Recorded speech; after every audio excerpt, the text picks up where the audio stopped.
Hi, welcome back.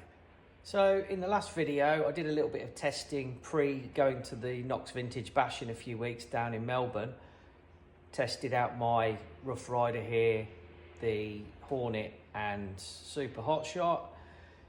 In this video I'm going to upgrade the diff in this. I've got an upgraded ball diff that I'm going to build and put into the buggy, and I'm also going to try the batteries out again. So I only got a couple of minutes out of the Tamiya Life battery in this thing, and that was actually a bit of a mistake on my part because I went and put the battery into the Hornet forgetting that I'd changed the settings on the ESC to the high cutoff point, which is for Lipo, while the Life batteries require low cutoff. So I reckon there was still a little bit more in that battery. So I'm going to charge it up again, take it for another spin just to check that battery out, because I didn't really give it a fair go. And also I'm probably going to have another go with the Hornet with a fully charged Lipo 2S stick pack, and then I'll also try this one with the new 2S Lipo shorty pack in it. It's going to give a lot more sort of duration and a lot more power, I think. So first things first, get the diff built up.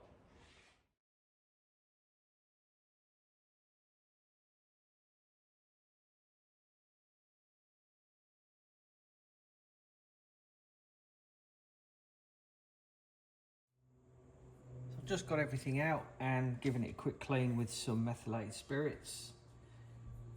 Get any grease and dirt and contamination off.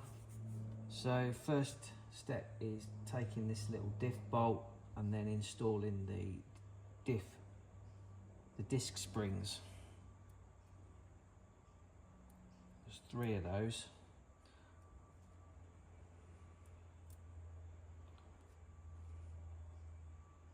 Then we've got the thrust ball bearing, which is already made up. And it's not saying to put any grease on at this point.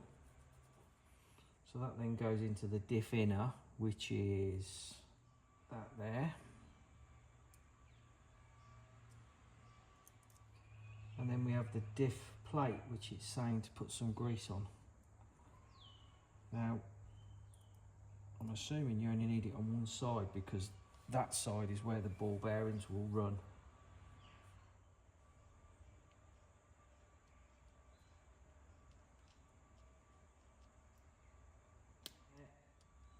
So now this diff gear goes on according to that.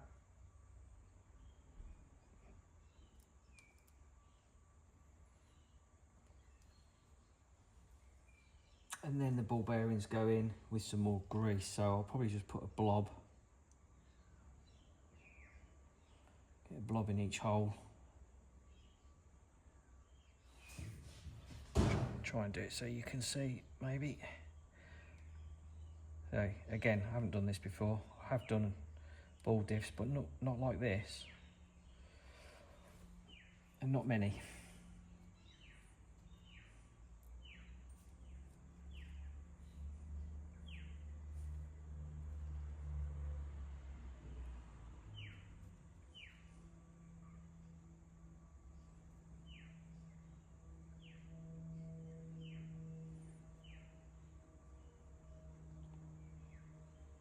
Also, I've read the other side of the instructions and it tells you you've got to adjust the diff when it's actually in the buggy. So normally you can do it with an Allen key and a wrench and sort of adjust it that way. Looks like there's some spare balls for some reason. You don't normally get spares, there's 2 there. But there's definitely 1 in each hole. So then the next step is getting this second diff plate on. So I think I shall do a bit of grease. Sorry, I keep facing the camera. Now, something Richard from RLRC commented last night was he built one of these for his and it came undone. So, and he said to thread lock this together. So I shall do just that. So a bit of thread lock in there, in the thread. And do that up.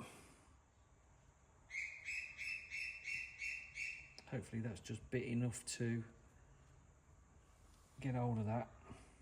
Now the instructions say fully tighten diff bolt, then loosen by 1/8 of a turn, and to not damage your shaft. So I'm going to use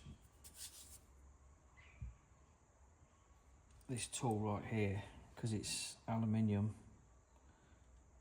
and there's a little space there that's just going to sort of hold that, hopefully, and then I'll use a little box wrench to fully tighten it.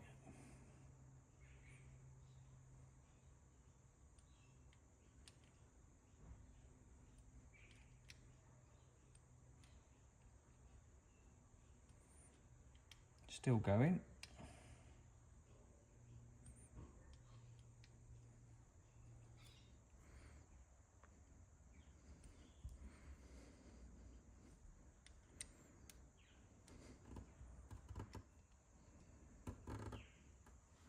There we go, that's about 1/8 of a turn, as best as I can guess it. So hopefully that's about right. Any other adjustment, you've got to do it on the actual buggy.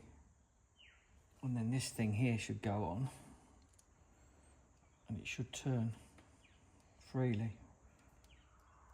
You want to be able to hold both of those at the same time, and if that slips, it means it needs tightening. So I've just put the ball diff in. One thing to note, it has to go in the right way, and there's a little tiny groove in there which you use to adjust it, and that needs to be on the side that the motor's on. There's the old final gear that you take out. And just to show you the kind of mess I'm in, I've had to pretty much take the whole buggy apart, so there's bits everywhere. And this is taking the minimum off. At least the radio box comes off in one piece, the cage at the back, and then that leaves the front. So I'm just going to put this all back together now, new grease, re-thread lock it back together. I followed the instructions and it says to hold rear wheels and make sure spur gear does not move freely. So essentially holding those two steady, and I can't turn that spur gear, it's nice and tight. Before I go down the park and test this diff out and the batteries, I just thought I'd show you from underneath.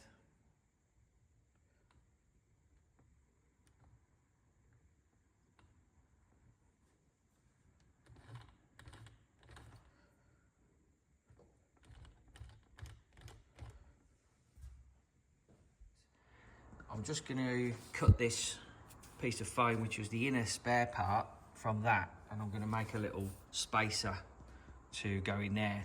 And also, just out of interest, this has got the high gear setting, so I've gone with a 65 tooth spur gear and a 20 tooth pinion gear.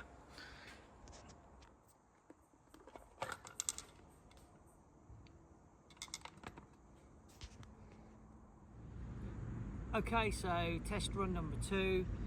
Got a fully charged 6.6 volt 1100 milliamp hour life battery in here with the ball diff installed. So I just want to see how it goes with this lower powered battery and see how the diff is as well before I put the 2S shorty pack Lipo in.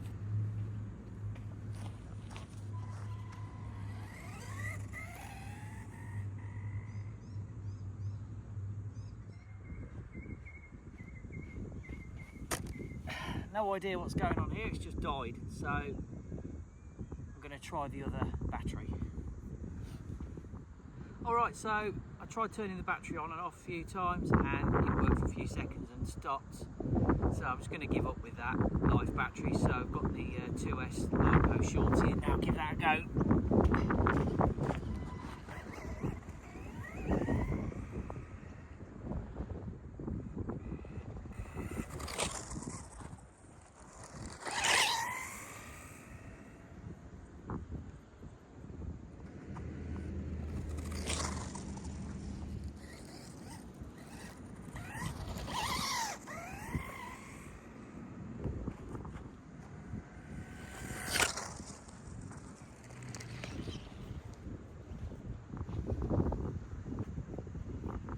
think that'll do.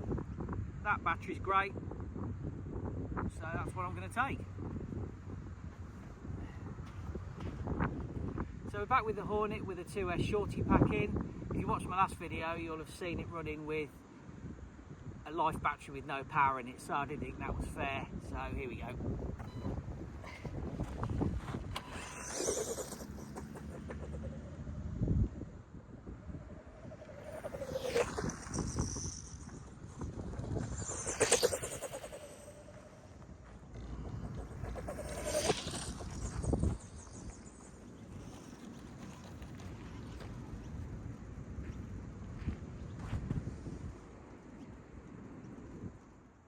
So here are the final three going to the Knox Vintage Bash 3.0. I've changed my mind again, the Hornet's coming.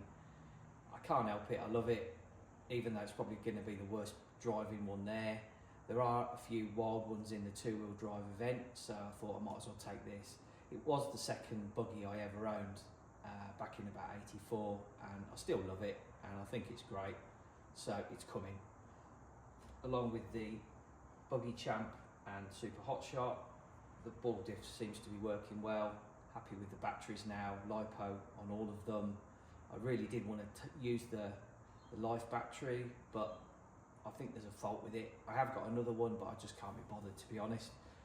It's easier with the charging as well, because I can leave the settings on the Lipo and just not have to worry about it. Plus I probably won't have to charge it up. I'll get like 4 or 5 minute runs after that 5,000 milliamp hour shorty pack. So thanks again for watching.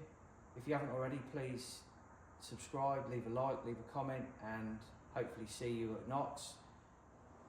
If not, hopefully I'll catch you on the next one. Cheers.